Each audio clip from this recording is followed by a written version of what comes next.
Hello నమస్తే.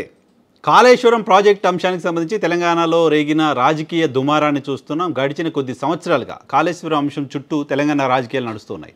తెలంగాణలో Congress party అధికారంలోకి వచ్చిన తర్వాత కాళేశ్వరం ప్రాజెక్టు అంశంపైన ఒక కమిషన్ వేసింది. ఆ కమిషన్ విచారణ చేసి రిపోర్ట్ ఇచ్చింది. ఆ రిపోర్ట్లో అప్పటి ప్రభుత్వ పెద్దలతో పాటు కొంతమంది అధికారులను కూడా బాధ్యులను చేసింది. సో ఈ నేపథ్యంలో ఎన్డీఎస్ఏ రిపోర్ట్ కేంద్రంగా ఎన్డీఎస్ఏ రిపోర్ట్ ఆధారంగా కూడా గత ప్రభుత్వం పైన కాంగ్రెస్, భారతీయ జనతా పార్టీలకు సంబంధించిన నాయకులు విమర్శలు చేస్తూ వచ్చారు. గతంలో ఎన్నికల కంటే కొద్ది రోజుల ముందు మేడిగడ్డ ప్రాజెక్టు కుంగింది లాంటి వార్తలు వచ్చిన నేపథ్యంలో, కుంగిన విజువల్స్ బయటకు వచ్చిన నేపథ్యంలో 48 గంటలు గడవక ముందే NDSA national dam safety authority అక్కడ ప్రాజెక్టు కుంగిపోవడానికి నాణ్యత లోపమే కారణమంటూ ప్రాథమిక రిపోర్ట్ ఇచ్చింది. ఆ ప్రాథమిక రిపోర్ట్ ఇవ్వడానికి కొద్ది గంటల ముందు అప్పటి ప్రస్తుత కేంద్ర మంత్రి కిషన్ రెడ్డి కేంద్ర ప్రభుత్వానికి లేఖ రాశారు. ఆ లేఖ అందిన వెంటనే ఇమీడియట్గా ఎన్డీఎస్సీ రిపోర్ట్ ఇచ్చింది. సో ఆ రిపోర్ట్ ఇచ్చిన తర్వాత అప్పటి సర్కార్ పైన బీజేపీ, కాంగ్రెస్ చాలా పెద్ద ఎత్తున విమర్శలు చేస్తూ వచ్చాయి. రాజకీయంగా కూడా బీఆర్ఎస్ పార్టీకి ఆ ప్రచారం, ఆ మేడిగడ్డ కుంగడం అనేది రాజకీయంగా నష్టం కలిగించింది. సో ఇది గత చరిత్ర. ఇప్పుడు ఈ అంశానికి సంబంధించి పీసీ ఘోష్ కమిషన్ నివేదిక వచ్చిన తర్వాత అరెస్టులు ఉంటాయి అంటూ ఇంకా రకరకాల వార్తలు వస్తున్న నేపథ్యంలో కాళేశ్వరం కాదది కూలేశ్వరం అంటూ బీజేపీ, కాంగ్రెస్ పార్టీలు విమర్శలు చేస్తూ వస్తున్న నేపథ్యంలో 1,00,000 కోట్ల రూపాయలు దుర్వినియోగం చేశారు కాళేశ్వరం పేరుతో అంటూ బీఆర్ఎస్ పైన విమర్శలు చేస్తూ వస్తున్న నేపథ్యంలో BRS party working president KTR ఒక కొత్త లాజిక్ని తెరపైకి తీసుకొచ్చారు. ఈ లాజిక్ అటు కాంగ్రెస్, భారతీయ జనతా పార్టీని ఇబ్బంది పెట్టేదిగా కనపడుతోంది. ఏంటి కేటీఆర్ తీసుకొచ్చిన లాజిక్? కేటీఆర్ చెప్తున్న దాని ప్రకారం ఎన్డీఎస్ఏ ఎందుకు కేవలం కాళేశ్వరం అంశంలో మాత్రమే 48 గంటల్లో స్పందించింది? ఎన్డీఎస్ఏ స్పందించటాన్ని ఆహ్వానిద్దాం. నేషనల్ డ్యామ్ సేఫ్టీ అథారిటీ ఏం జరిగింది ఏంటి అనేది ప్రజలకు వివరించడం, రిపోర్ట్ ఇవ్వడం మంచిదే. కానీ సెలెక్టివ్గా ఉండకూడదు కదా, కొన్ని చోట్ల మాత్రమే ఉండకూడదు కదా. అసలు నేషనల్ డ్యామ్ సేఫ్టీ అథారిటీ అధికారులు అక్కడికి వచ్చి పరిశీలన చేసి వెళ్ళినంత సేపట్లోనే, గంటల వ్యవధిలోనే రిపోర్ట్ ఎలా ఇచ్చేస్తారు? దేన్ని పరిశీలించారని రిపోర్ట్ ఇస్తారు? సో ఇప్పుడు రిపోర్ట్ వెనుక రాజకీయపరమైన కారణాలు ఉన్నాయి అనే అనుమానాన్ని వ్యక్తం చేస్తూ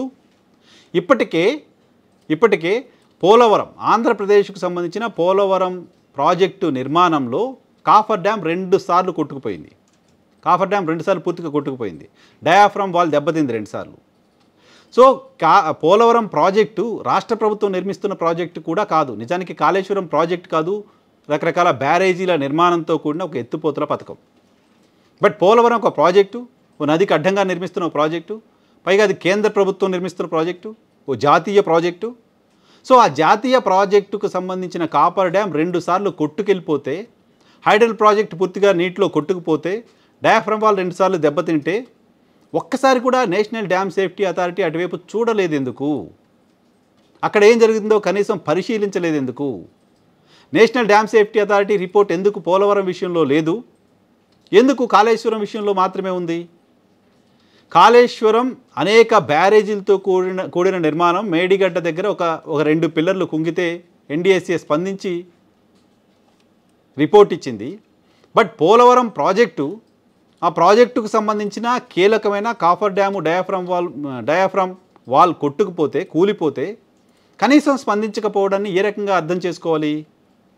భారతీయ జనతా పార్టీ, కాంగ్రెస్ పార్టీ కలిసి కుట్ర పన్నాయి అనే విషయాన్ని మేము అర్థం చేసుకుంటున్నాం అంటూ BRS party working president KTR చెప్తున్నారు. సో కేటీఆర్ చెప్తున్న లాజిక్ ప్రకారం కేటీఆర్ చేస్తుంది పొలిటికల్ ఎలిగేషన్ అయినప్పటికీ ఎన్డీఎస్ఏ సెలెక్టివ్గా కొన్ని ప్రాజెక్టులకు సంబంధించిన అంశంపైన మాత్రమే ఎందుకు స్పందించింది?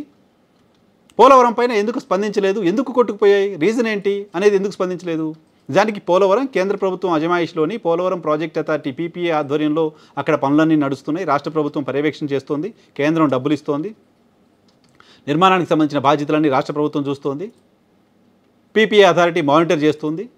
సో కేంద్ర ప్రభుత్వానికి సంబంధించిన అథారిటీ, రాష్ట్ర ప్రభుత్వం కలిసి మానిటర్ చేస్తున్న ఓ ప్రాజెక్టు కొట్టుకుపోతే స్పందించకపోవడం వెనుక రీజన్ ఏంటి? నార్త్లో ఇంకా 1-2 రాష్ట్రాల్లో, భారతీయ జనతా పార్టీ పాలిత రాష్ట్రాల్లో కూడా ఇటువంటి డ్యాములు కొట్టుకుపోయిన సందర్భంగా అక్కడెక్కడా కూడా ఎన్డీఎస్ఏ రిపోర్ట్ ఇవ్వలేదు.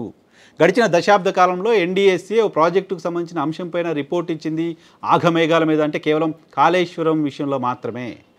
కాళేశ్వరాన్ని కూలేశ్వరం అంటూ ఒక 2 పిల్లర్లు కుంగితే ప్రచారం చేస్తున్న కాంగ్రెస్, భారతీయ జనతా పార్టీలు పోలవరం ప్రాజెక్టుని ఎందుకు కోలవరం అని అనలేకపోతున్నాయి? పోలవరం ప్రాజెక్టుకు సంబంధించిన కీలకమైన కాఫర్ డ్యామ్ 2 సార్లు కొట్టకపోతే కూడా దాన్ని పోలవరం అని ఎందుకు అనలేకపోతున్నాయి? అంటే రాజకీయపరమైన కారణాలతో రాజకీయ లబ్ధి కోసం మాత్రమే కాళేశ్వరం పైన కుట్ర చేస్తున్నారు. ఇది బీఆర్ఎస్ పైన చేస్తున్న కుట్ర కాదు, తెలంగాణ పైన చేస్తున్న కుట్ర. కాళేశ్వరం ప్రాజెక్టు పైన దుష్ప్రచారం చేయడం ద్వారా గోదావరి జలాలను తరలించుకుపోయే కుట్ర జరుగుతోంది అనే అనుమానాన్ని కూడా ఆయన వ్యక్తం చేశారు. కేటీఆర్ చేస్తున్నది ఇంతకుముందు చెప్తున్నట్టుగా రాజకీయపరమైన విమర్శ అయినప్పటికీ ఎన్డీఏసీఏ స్పందించిన తీరు, ఎన్డీఏసీఏ సెలెక్టివ్గా స్పందిస్తున్న తీరు, కేటీఆర్ చేస్తున్న విమర్శలకు, కేటీఆర్ చెప్తున్న లాజిక్కు కాంగ్రెస్ బీజేపీలు సమాధానం చెప్పలేని పరిస్థితిని క్రియేట్ చేసినట్టు కనపడుతోంది. ఆ 2 పార్టీలు ఇప్పటివరకు స్పందించలేదు. ఈ పర్టికులర్ అంశంపైన ఎలా స్పందిస్తాయో చూద్దాం.